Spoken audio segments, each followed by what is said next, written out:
Welcome to another episode of Taking Stock for the week ending the 12th of September 2025. I'm Kien, Trinh, Head of Research at Stock Doctor.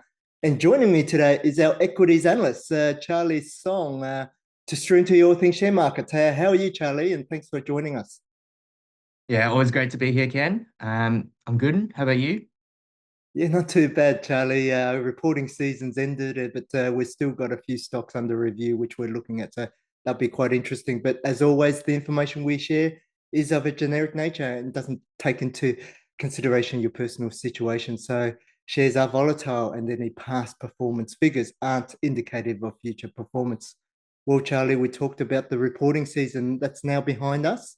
The research team is now focused on some opportunities with some of the star stocks under review. Sandfire Resources, they are offering leverage to copper, which is a structural winner from the global electrification theme there. We also have Alkane Resources providing an inexpensive exposure to gold, quite a defensive play in volatile markets. And meanwhile, South 32, that's in there as well, providing a diversified exposure to aluminium, manganese, silver, and also nickel.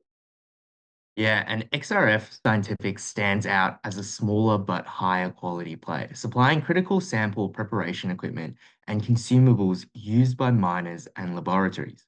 That's a business that benefits directly from rising exploration and testing activity. Yeah, a lot of these mining services business are doing quite well with the significant capex from resources at the moment, but not all resources are moving higher though. We had lithium miners, they saw a brutal sell-off after news that a major Chinese mine was restarting production. That's fueling supply concerns there. Stocks like Pilbara Minerals, Liontown Resources, IGO, Mineral Resources, they all lost significant ground, and the slump was a stark reminder of how volatile lithium remains, especially for companies with weaker financial health. Yeah, and beyond resources, the broader market does feel quite finely balanced. Mm. Valuations we see appear pretty stretched, while earnings growth is only modest in comparison. Investors appear pretty hypersensitive to news, hence the importance of focusing on financially healthy businesses. Yeah, that's right, Charlie. And you can see the divergence between the price and earnings trends on screen here. And you can see how that's moved quite stark, especially over the reporting season. And globally, the US Fed, they are expected to announce their interest rate decision in the coming week. A rate cut is expected, but the key question is whether this is a preemptive support measure or a reaction to cracks already forming. We understand that inflation figures are still very sticky over there. Either way, markets are trading on thin margins, as you suggested, Charlie, and that puts even greater weight on stock selection and financial strength. But turning our attention now to star stock highlights for this week, lottery operator Jumbo Interactive, if you can recall, with their financial year 25 results, they gave investors some relief despite fewer blockbuster jackpots that dragged lottery retailing lower. Revenue and underlying earnings, they bet market expectations. Importantly, though, margins held steady at around 29%, even though return on equity eased to 36% from 40%, but still strong versus its peers. Yeah, and we caught up with Mike Viverka and the Jumbo team recently, and the management team are still very positive on the long-term opportunities for organic growth.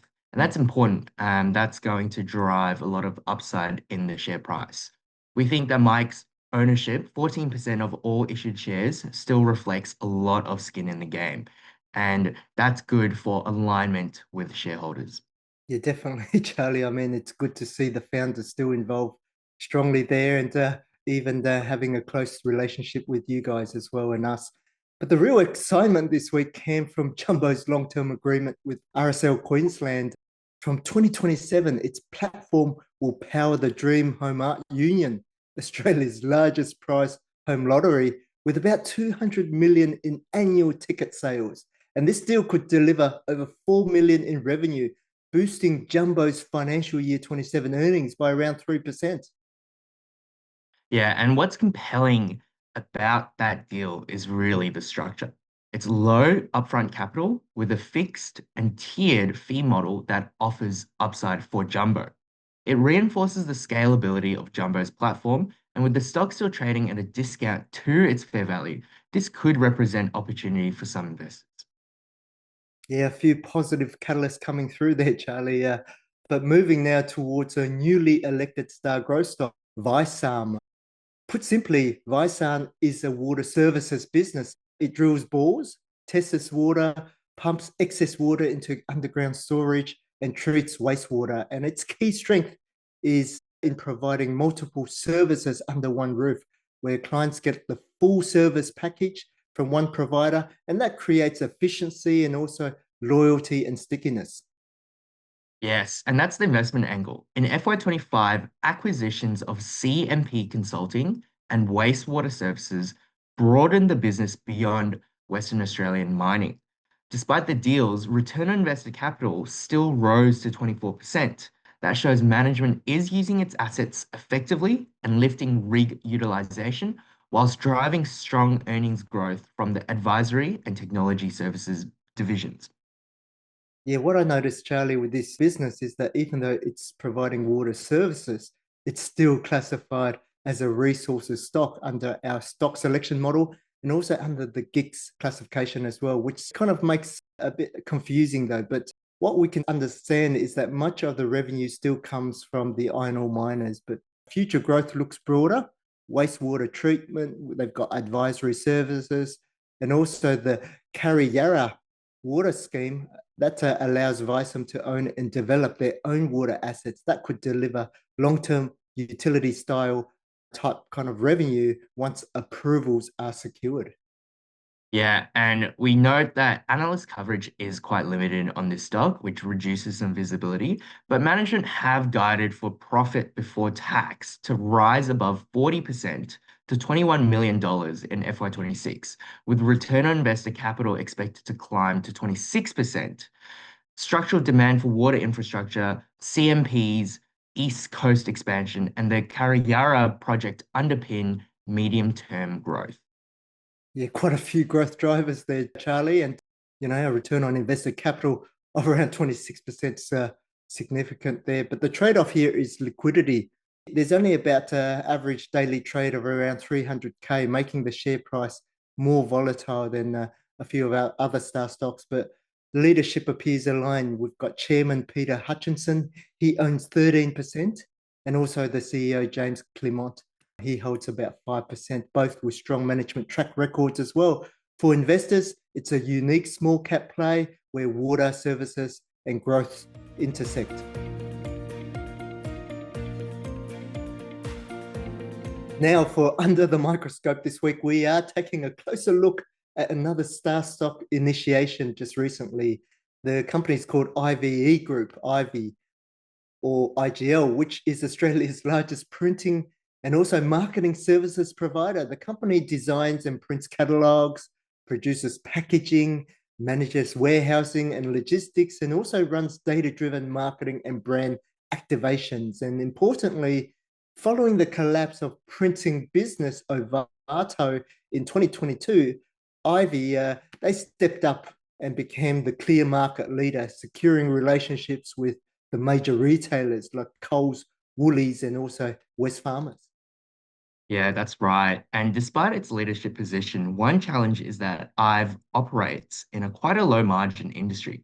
Net profit margins are only just around 5%, reflecting the competitive nature of print packaging and logistics, where global giants like Aurora, Amcor, DHL, and Toll hold significant scale advantages.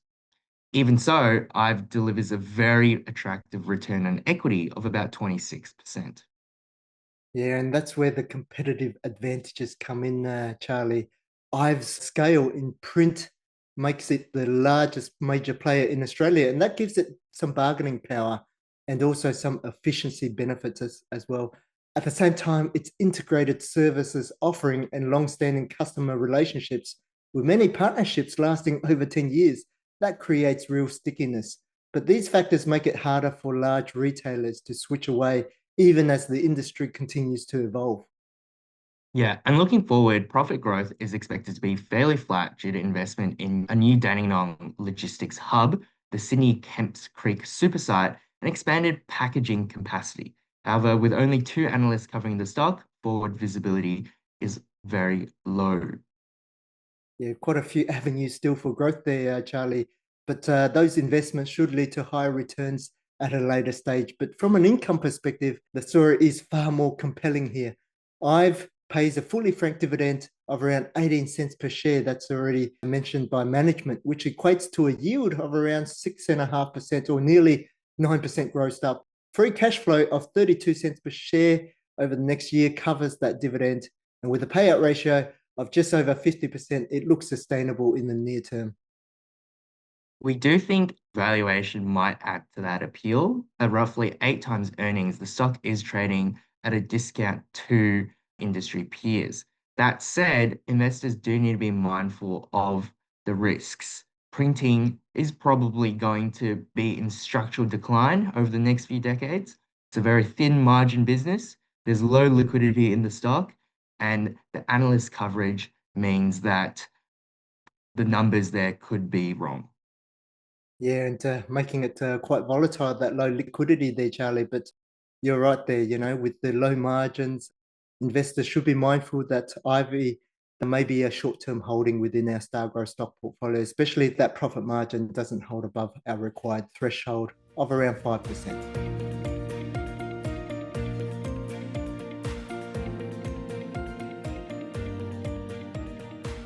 Now, with reporting season over, one question a few members have been asking us right now is what is the earnings growth expectations for the market, especially over the year ahead?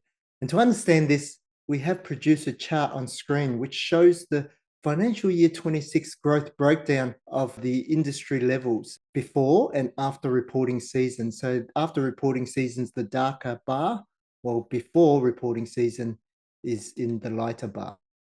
Yeah, and at the market level, FY26 earnings are only expected to grow around 2%. Following the reporting seasons, banks were only slightly upgraded, but earnings are still forecast to fall by 2%. This is courtesy of declining interest rates and competitive pressures, which we think will put pressure on their net interest margins. Yeah, and on that theme though, Charlie, with rates in decline, the growth in property looks stronger at around 7%, supported by higher valuations, lower debt costs as well. Meanwhile, earnings for industrials, although they were downgraded over the reporting season, they are expected to still grow by around 5%. Yeah, so while resources did improve on paper, real big upgrades rely heavily on higher commodity prices, and that's sort of yet to be really seen for now. So it is a bit of an expectation, it is a bit of a forecast. Overall growth looks pretty muted across the board. Yeah, and I think that's driven a lot by the iron ore and other areas as well. But gold, growth for gold seems to be still quite strong though. Hence, the importance of investing in a diversified portfolio in high quality growth and income stocks, which are able to grow and provide income irrespective of the market environment. For example, if you look there, Stargrow stocks are expected to deliver median earnings growth of around 13%, far above the broader market. These companies do combine strong balance sheets, good earnings quality, positive cash flows, and high return on equity, especially as we head into a seasonally volatile period for equities between September to November. Yeah, that's right, Charlie. Risk management is so important as we head into that, take some profits off the table where companies have rallied so strongly. But that's all we have time for today. And thanks for joining us, Charlie. It was a pleasure to have you on board again. And if you have any questions from today's episode, feel free to join us for a Lincoln Live session on Monday. Yeah, definitely there. And also, it was great to catch up with our platinum members during our lunch events over the last couple of days. We hope you enjoyed the occasion. But until next time, take care and have a happy, healthy, and prosperous week ahead.